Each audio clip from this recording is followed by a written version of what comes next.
Skönt att sätta sig i bilen och bara ta sig en kopp kaffe.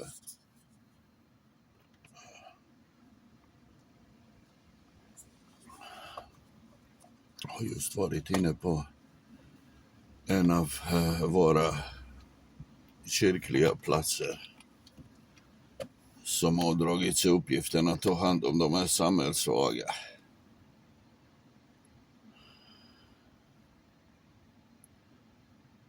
Det hade ju nog sitt syfte, hela den. Platsen vanligen öppnar vid klockan 8 och är öppen alla dagar i vecka utom lördag och söndag. En av de platserna som jag har besökt under åratal. Under den perioden som jag inte hade någon bostad så var det väl behövligt att komma hit. Att ta sig lite värme och ta sig lite kaffe och ett och annan macka som bjöds på. För några år sedan så har den här platsen blivit mera populär. Kommunen hade ådragit sig eller fråntagit sig ansvaret för de här samhällssvaga. Och man tilldelade en anslag eller en summa pengar till den här kyrkliga verksamheten. Att de ska ta hand om de här människorna. På ett och annat sätt så förstår jag att det var ju billigare att ge dem någon slant och att slippa själva ansvaret. Och mina egna erfarenheter så har den här kommunen inte brytt sig särskilt mycket av de här människor som är utsatta i vårt samhälle. Själv har jag aldrig fått något hjälp från den här kommunen. Den här kyrkliga platsen i sin tur får det mesta av varor från olika stora matkedjor. Oftast är det ju så att det mat de får har passerat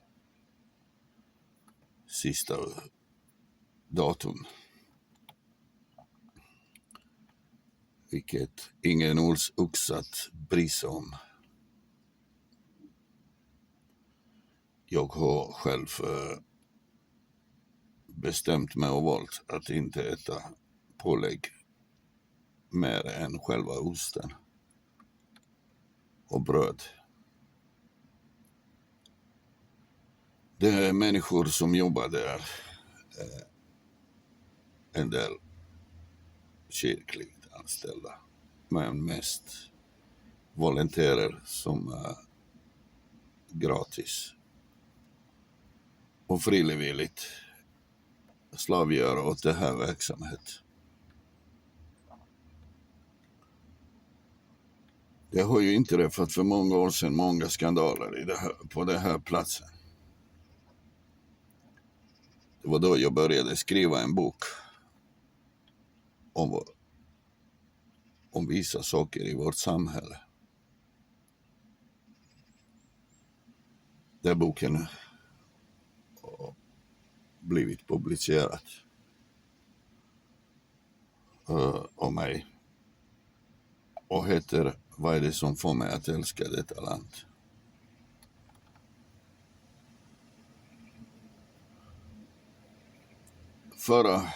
För många år sedan, för vad ska vi säga 10 år sedan eller något, så kyrkan haft en chef som visade sig vara en av våra största pedofilhärvor som vi hade luskat fram i vår stad. Jag var själv på rättegången. En man dömdes för att han har ju antastat många barn. Därefter luskades fram mera skandaler. Det tillsattes en ny chef. Ibland gick jag och skämtade att mannen som var kandidat att få tjänsten var bra att konkurrera med mig om min examen. Då jag visste att han inte hade så mycket skolan bakom sig. Ytterligare en skandal inträffade och det var ju många av de våra tiggare som vi hade i vår stad som hade åkt fast. De flesta satt bakom lås och bom. Och tiggverksamheten började suddas ut i vår stad. Det var en tid då jag besökte också den här platsen. Och jag såg hur dessa människor alltså, omhändertogs väl och fick det mesta. Vilket skilde sig från de andra människor som aldrig fick någonting. Den nya chefen som tillsattes med låg utbildning var det inte så längre. Han efter något år så upptäckte man att något var fel och han försvann. Det riktades som att han har stulit pengar, vilket jag kan inte konkret veta. Det var en tid då jag allt mindre kom till den här platsen. De störde sig på att jag skrev en bok om alla skandaler som inträffade.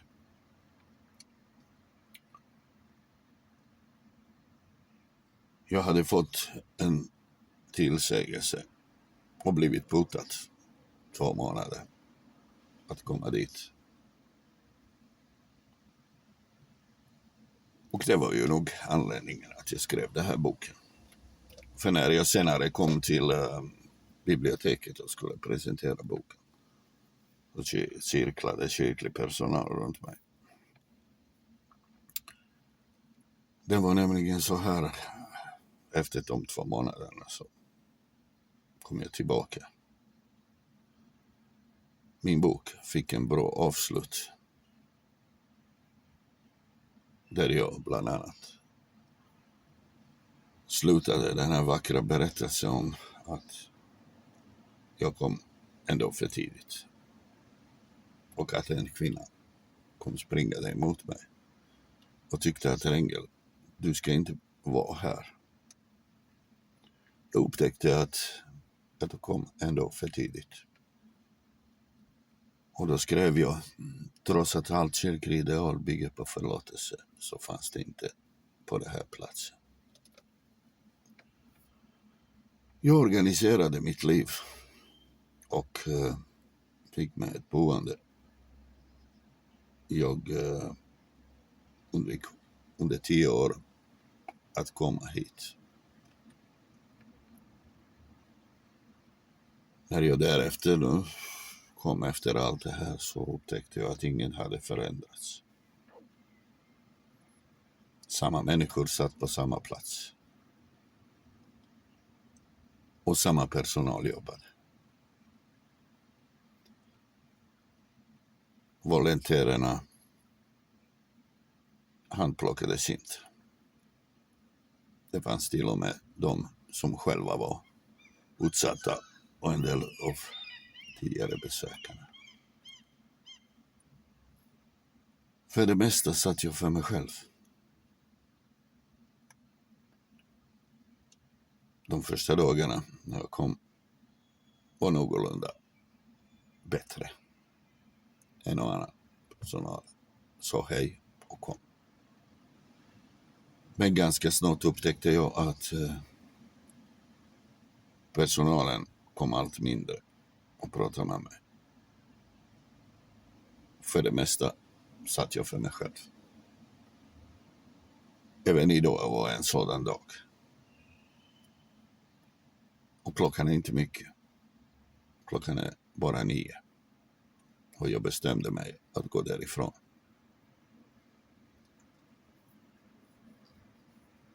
Det är mycket som man skulle vilja prata om saker och orättvisor i vårt samhälle.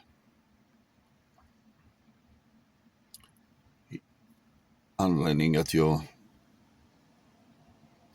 stack något tidigare idag var att jag hälsade på en ny chef.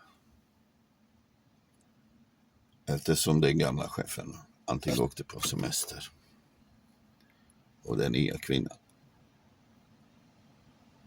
tillsattes tjänsten. Jag hälsade på henne, men hon vände huvudet bort. Jag bestämde mig att gå ut och ta en cigarett. Och äcklade mig över platsen. En del människor från de krigsdrabbade länder kom. Det kom på morgnarna. Ukrainare. En del ukrainare kom. Och ganska stund upptäckte de också att de nonchalerades. Och det satt för sig själva. Det fanns även folk från andra länder. Men de var fåtal. Svenskarna skulle jag vilja tro. Eller de bodde i det här landet längre. De flesta av dem. En och annan ukrainare jobbade i köket. Hjälpte till och oavlönat. Då de förväntade sig förmåner när det gäller deras papper att stanna i det här landet. Jag vill inte komma hit egentligen. Men ensamheten och det livet som tillför mig efter att jag gått i pension har jag inte förväntat mig. Jag blir mer isolerad än någonsin.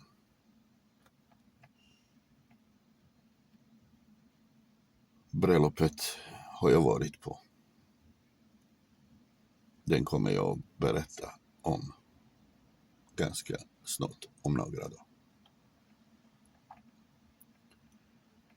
Det är ganska viktigt att vi människor pratar om saker som händer i vårt samhälle. För om det inte fanns människor som upptäcker det och rör sig i de kretsarna, så tror jag att ni som tittar på detta inte skulle vilja veta mycket av det som är tabubelagt i vårt samhälle.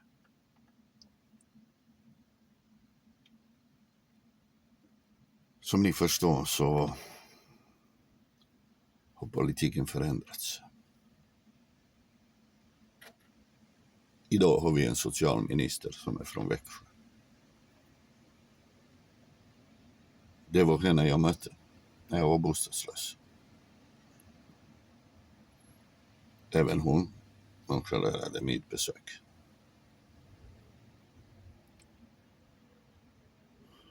Varje gång jag ser på tv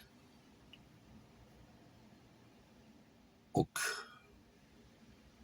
ser henne predika vackert, så vill jag bara säga: minns du dagen då jag mötte dig i kommunalhuset? Bostadslös och sliten, och bedjade om hjälp att få tvätta av min kropp eller vila en natt.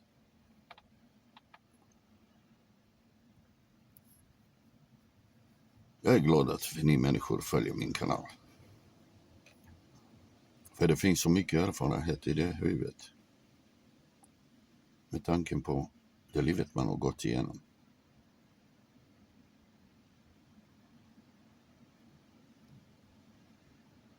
Jag ska ganska snart ge mig av härifrån. Just nu sitter jag på deras parkering. De har fått stå här i 2 timmar. Utan att betala. Som gammal pensionär. Så har man inte råd med det vanligt folk har råd med. Och det som egentligen tillfaller alla. Man får prioritera saker och ting i livet. För åkte jag iväg. Jag hade alltid undkommit med något eller sparat. Men idag finns det knappt någonting att spara på. Jag vill bara säga att de människor som besöker den här platsen inte vet mycket om hur våra medel i samhället fördelas. Och visst är de tacksamma för varje brödskiva de får härifrån. Men om man i 55 år hade bidragit till det här samhället på ett annat sätt med sina skatt och sin slit och kropp, så borde man vara berättigad att i dagens anstränga samhälle kunna ta delen av det som staten ger oss. Eller snarare sagt så, det som staten fråntar sig ansvaret och någon annan skulle ge oss. På den här kyrkplatsen som jag varit inne så finns det, skulle jag tro, föräldrar anställda en besökare. Och då menar jag de som får betalt att vara här. De volontärer som finns här får förmån. Även de får äta. Och får ett och annat som skänks bort.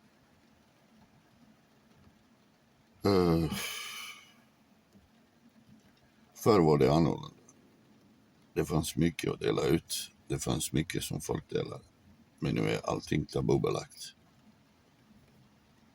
Ingen, skulle jag tro, av de här besökarna vet vad som skänks till den här platsen. Och man får inte prata något av det bland besökarna. Man har ett rum där man hade ju radat upp mängder med kläder. Varorna finns ju bakom stängda dörrar som kommer utifrån. På tisdagar delar man ut en och annan kasse med mat till de utsatta besökarna. Det brukar vara väldigt stor kö utanför. Och jag märkte att vid ett tillfälle har uppstått oro bland människor som stod i kö. Då var personalen ganska snabbt framme och med sin diktatoriska röst uppmanade folket att ta det lugnt. Varje morgon efter 9:00 så är det kyrklig stund inne i den här kyrkliga platsen.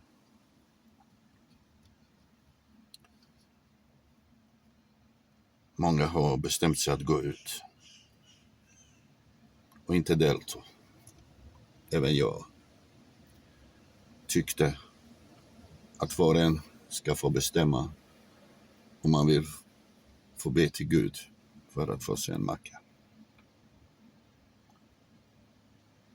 mest tyckte jag synd om människor som tillhörande en annan religion och inte kan samhället så bra eller behärskar språk riktigt, att även de påtvingas delta i de här kyrkliga mötena varje dag för att bli accepterad.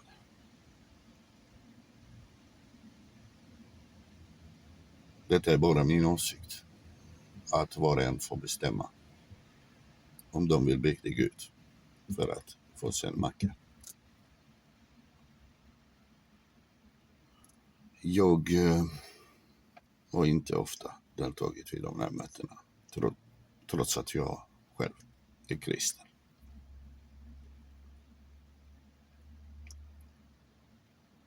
Under de besöken som jag hade gjort på den här kyrkliga platsen så skulle jag lätt kunna räkna ut på fingrarna hur många gånger